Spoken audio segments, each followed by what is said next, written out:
如何解决 HP SmartTank 500和600打印机系列的墨盒缺失错误？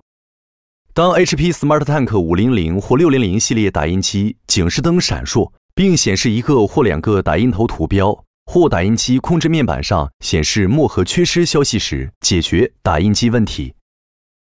取出并重新安装打印机控制面板上指示的一个或两个打印头。将纸张放入纸盒，然后向墨罐注入墨水，达到至少半满。打开前挡盖和打印头检修门，等待托盘处于中心位置并完全静止。看到托盘上的红色指示器，即表示打印头栓锁已抬起。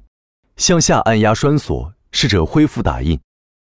向下按压打印头栓锁，将其释放。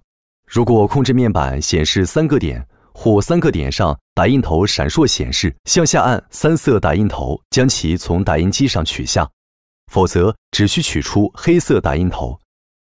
移除初始设置时可能留在打印头上的任何塑料胶带或橙色塞子，避免触碰触点、墨水喷嘴和墨口。握住打印头的两侧，并将其滑动至相应插槽，直到其卡入到位。如果控制面板上有指示，请对另一个打印头重复此过程，向下按以合上打印头栓锁，直至栓锁卡合到位，合上挡盖。控制面板上显示 A 时会打印校准页。在触摸屏型号上触摸确定，提起扫描仪盖板，将校准页打印面向下放在扫描仪玻璃的左上角，然后合上盖板，按开始黑白复印按钮，或在触摸屏型号上触摸扫描校准打印机，此时会显示校准成功消息。触摸确定，取出并回收校准页。